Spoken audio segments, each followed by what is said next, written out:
자, 이번엔 세 가지 키워드로 시장을 들여다보는 마켓 트라이앵글 시간입니다. 도구 말씀의 디멘전 투자자문의 송재경 대표와 함께합니다. 안녕하십니까? 네, 안녕하세요. 자, 첫 번째 키워드부터 확인해 보도록 할게요. 첫 번째 키워드는 관세 리스크입니다. 지금 미국 대법원의 상호 관세 판결이 원래는 이제 9일에 나왔어야 됐는데 14일로 연기된 상태라고 하죠. 이번 결과에 따라 시장에 미칠 영향도 좀 클 것 같은데 쟁점상은 어디에 있을까요? 예, 말씀 주신 대로 이 관세가 있어도 문제, 없어도 문제입니다. 지금. 그러니까 뭐 시장 그렇긴 자체는 하죠. 예. 불확실성이 제일 큰 거니까요. 그래서 지금 말씀 주신 대로 원래는 지난주 금요일쯤 나올 거라고 예상을 했는데 좀 미뤄서 미국 시간으로 수요일 나올 거라고 예상되는 거지 이거 확정도 아닙니다. 사실은 가봐야 네. 알긴 하는데 일체적으로 쟁점은 크게 두 가지로 나눠볼 수 있을 것 같아요. 첫 번째로는 이것이 위법하냐. 결국은 이게 국가 비상경제권한법 아이파라고 보통 하죠. 이파, 아이파. 네. 그런데 과연 이걸로 정말로 미국 발동할 수준이었냐 이게 포인트가 그렇죠. 되겠네요. 이게 예. 사실은 지금 미국이 정말로 비상시국이라서 그것 때문에 관세를 매긴 거라고 하는데 그게 이제 행정부의 주장입니다. 네. 이게 과연 법에 적법한 거냐. 그러니까 적법한 거의 여부가 이제 첫 번째로 중요하고요. 그렇죠. 두 번째로는 이것이 혹시라도 이제 위법으로 판결이 되고 나면 그 사이 돈을 많이 걷었잖아요. 예. 이 많이 걷어들인 한 1,500억 달러 이상 되는 이상 되는 이 돈을 과연 어떻게 환불을 해줘야 돼 말아야 돼 이미 받은 건데 요 두 가지가 중요한 쟁점이다 보셔야 될 것 같은데 네. 통상 이럴 때 이제 시장에서 어떻게 생각하는지 볼 수 있는 제일 좋은 게 미국 시장에는 이제 베팅 시장이 있습니다. 폴리마켓이나 카시 마켓이 있는데 폴리마켓에서 이번 판결에 대해서 대법원이 1, 2심에서 다 패소를 했었죠. 그래서 네. 이번에 과연 대법이 행정부에 유리하게 해줄 것 같니? 라는 것에 대한 배팅이 지금 보시면 원래 애초에는 한 60% 정도에서 시작을 했다가 급격하게 이제 11월 달에 처음 소위 이제 신문을 대법원에서 그러니까 신문을 하면서 급격하게 떨어졌습니다. 상당히 뭐랄까요. 그 공격적인 대법원의 그런 그 태도 때문에 그렇죠. 그러다 보니까 지금은 한 25%, 26% 정도로 그러니까 행정부에 유리할 것 같아. 거꾸로 말하면 75%는 불리할 것 같아. 결국은 패소 가능성을 시장이 높게 보고 있기 그렇죠. 때문에 이번에 나온 것에 대해서는 과연 어떻게 나올까. 다만 중요한 것은 그러면 환불 규정, 그러면 위법 판결 때 환불을 어떻게 할 건지 여부가 시장의 반응이 상당히 엇갈릴 수 있겠다. 이렇게 말씀드립니다. 만약에 패소를 하게 되면은 시장에 미치게 될 여파는 어느 정도가 될까요? 이것도 사실은 좀 뚜껑을 열어봐야 될 것 같은데요. 지금은 위법 판결 때문에 환불 가능성을 되게 높게 보는 거죠. 뭐 규모는 대략 우리나라 네. 돈으로 한 200조가 넘는 이걸로 큰 돈 벌었다고 트럼프가 맨날 자랑했죠. 근데 문제는 이제 이걸 돌려받겠다고 지금 소송을 걸고 있는 기업들이 줄을 서 있습니다, 사실은. 그래서 그들은 빨리 받고 싶어 하는데 중요한 포인트는 이건 같습니다. 근데 대법원의 구조가 6대3으로 공화당이 추천한 인사들이 많습니다. 법적으로는 위법한데 이거를 트럼프가 궁지에 몰리게 만들어 둘 거냐. 이제 이런 판단 때문에 환불을 하긴 하되 환불의 대상, 규모, 시기 여기에 따라서는 상당히 친트럼프적인 판결을 내릴 수도 있겠다. 그렇겠네요. 예. 그런 측면에서 놓고 보면 이제 뚜껑을 열어봐야 된다라는 거고요. 이제 중요한 포인트는 이미 여기에서 그러니까 행정부가 질 수 있다라는 것을 미리 이미 예측을 하고 있기 때문에 이후에 다른 대체법으로 현재의 관세 정책을 유지하려는 노력은 지속하고 있습니다. 결국은 그 대부분 다른 것들은 시간이 많이 걸리거든요. 뭐 조사를 해야 되든지 기간이 한정돼 있다든지 그렇기 때문에 그런 걸 준비할 수 있는 시간을 벌어줄 수 있느냐 여부가 관건인 것 같고 어쨌거나 시장은 여기에 대해서 불확실성이 제거되는 쪽으로 결론이 나는 것에 대해서 다행스럽게 생각할 거고 만에 하나 완전히 너무나 공격적으로 혹시 나온다? 그렇게 되면 시장도 거기에 또 다른 또 불확실성 때문에 출렁일 수는 있겠다 이렇게 말씀드립니다. 네.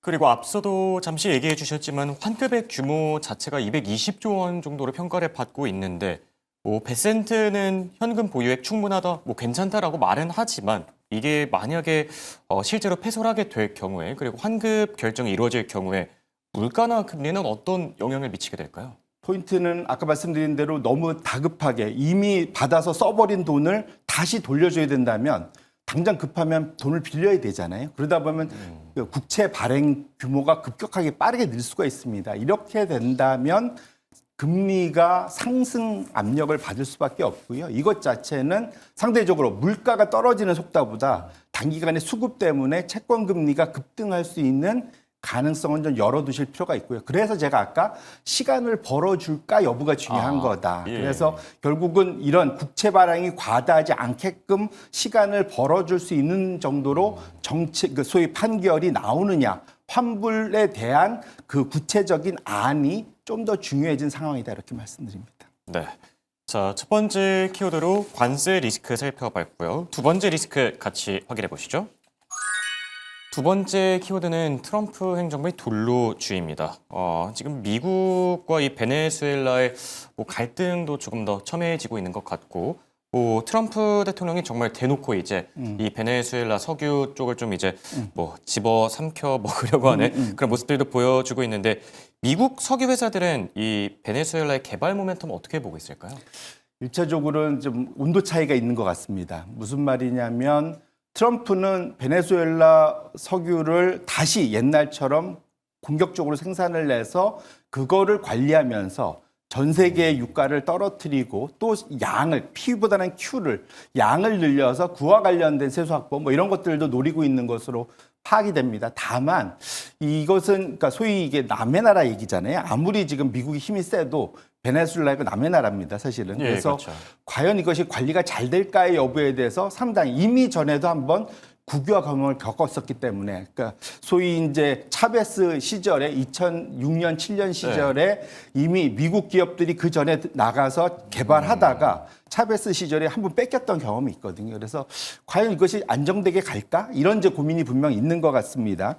근데 이거 더 결정적으로는 트럼프는 낮은 유가를 원하잖아요. $50 이하를 원합니다. 그렇죠. 그런데 $50 이하가 되면은 베네수엘라에서 어떻게 될지 모르지만 미국 내에서의 셰일 오일은 적자가 될 수도 있어요.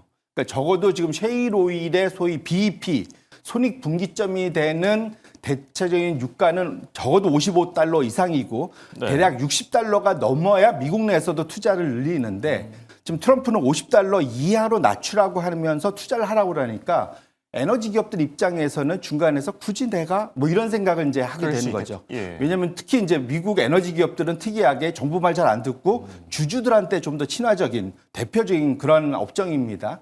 그래서 그러다 보니까 대표적인 두 군데 쉐브론과 엑손모빌의 반응이 완전히 다르다. 쉐브론은 그나마 마지막까지 지금 베네수엘라에 남아서 이 석유 비즈니스를 하고 있었기 때문에 긍정적으로 좀 진행을 하고 있지만 엑손모빌은 이번 주말 동안 뭐라고 발표했냐면 베네수엘라는 투자 부적격 지역이다라고 아예 발표를 해버렸습니다. 그 얘기는 나 안 해. 얘기잖아요, 그렇죠. 사실은. 예. 결국은 트럼프는 하고 싶다는 마음은 굴뚝 같지만 사실은 그 밑에 있는 에너지 기업들이 트럼프의 생각대로 움직여줄까 여부는 또 그렇네요. 다른 이슈다. 예. 이렇게 말씀드리겠습니다. 확실히 동상이몽이 아닌가 생각이 들기도 하는데, 트럼프가 원하는 유가이나 이 물가 안정 효과는 언제쯤 나타날 수 있을까요? 기본적으로 결국은 베네수엘라의 생산이 엄청나게 옛날처럼, 이게 옛날이란 게 언제냐면 1970년대에 한 350만 배럴까지 일 생산을 했거든요. 네. 전 세계 원유 시장 생산 시장의 8%까지 차지했었습니다. 근데 지금은 100만 배럴 이하로 떨어지면서 지금은 소위 전 세계에서 한 20위권 밖 1%의 점유율도 못 갖고 있거든요. 소위 이제 조막설이 돼버렸습니다. 네. 이런 상황이다 보니까 이제 베네수엘라가 힘을 못 쓰고 있기 때문에 베네수엘라에서 생산량이 쭉 늘어나야 됩니다. 그런데 대략적으로 지금 글로벌 전문가들, 이 원유 전문가들이 얘기하는 바에 의하면 지금 향후 지금부터 2040년 결국은 15년간 적어도 연에 80억 달러에서 90억 달러.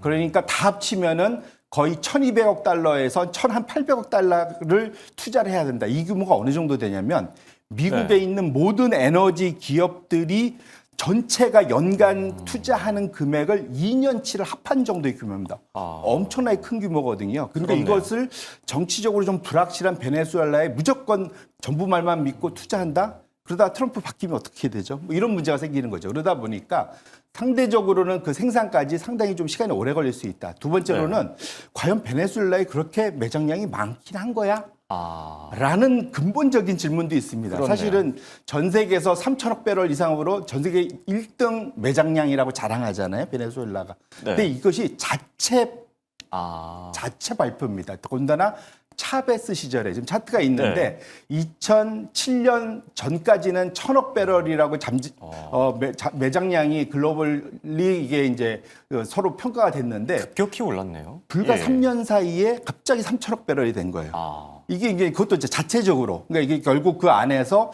이건 상당히 뭐랄까요 과학적 근거라기보다는 정치적인 판단에 의해서 늘어난 거다. 정말로 많기는 어려울 것 같고 저 당시 유가가 70달러에서 지금은 50달러지만 70달러에서 140달러까지 뛰던 시절입니다. 그러니까 상당히 비용이 많이 들어도 개발할 수 있는 대상들이 있었던 거죠. 근데 지금은 이렇게 낮은 유가에서 과연 저것이 채산성이 있을까? 갑자기 네. 우리나라 대왕고래 뭐 이런 프로젝트 생각나는 거죠. 사실은 그럴 가능성이 있어서 근본적으로는 베네수엘라의 그 원유 생산에 대해서 너무 큰 기대를 걸어서는 어렵지 않을까라는 생각도 개인적으로 하고 있습니다. 네. 그리고 방산에 대한 얘기를 조금 나눠볼까 하는데 트럼프 정책이 방산주들에게 좀 새로운 모멘텀이 될 수 있을까요? 뭐 소위 그 병 주고 약 주고 이틀 사이에 다 해버렸죠. 1차적으로는 1조 아까도 지금 아까 코멘트가 네. 나왔었지만 1조 달러를 1.5조 달러까지 50% 늘리겠다. 당연히 그 방산주한테는 엄청난 호재입니다. 네. 근데 대신은 문제는 주주들 입장에서는 근데 하긴 하되 배당이나 자사소각 하지 마. 주주 하나 하지 말고 다 투자해. 라는 얘기를 했고 또 CEO들도 보너스 함부로 받아가지 마. 뭐 이런 얘기를 했단 말이죠. 결론적으로는 투자자들 입장에서는 방산주가 돈은 잘 벌지만 그것이 주주한테 돌아올 수 있겠어?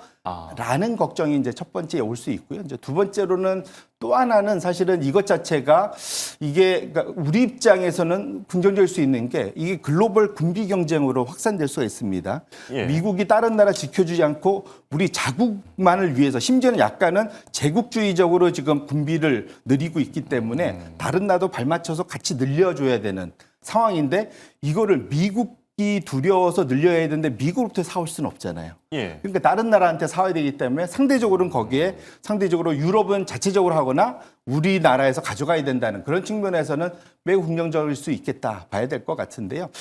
또 다만 우리가 그 안에서 무조건 다 좋은 건 아니고 미국은 이거를 상당히 소위 폼나는 항공모함, 뭐 F-35 스텔스 엄청나게 네. 돈 많이 들어가는 쪽으로 하는데 이 현대전은 많이 바뀐 게 우리가 러우 전쟁이나 28 전쟁에서도 봤지만 드론 예 많이 쓰이죠. 값싼 드론이 상당히 그다음에 작은 미사일들 이런 것들 필요하고 총기나 통신 시스템 뭐 이런 쪽으로 결국은 작은 로봇 결론적으로는 컨테이너 박스 우리가 마치 수출하듯이 컨테이너 박스 안에다가 이런 것들을 실어서 나를 수 있는 그러면 사실은 적국의 소위 그 감시망을 뚫을 수도 있잖아요. 그러니까 예. 이런 식으로 상당히 가성비 있고 작은 쪽으로 경량화되고 있기 때문에 그런 쪽에 그런 무기 체계를 또 개발하는 그런 분야로 우리 기업들을 선별해서 투자할 필요는 있겠다. 이렇게 말씀드립니다. 네.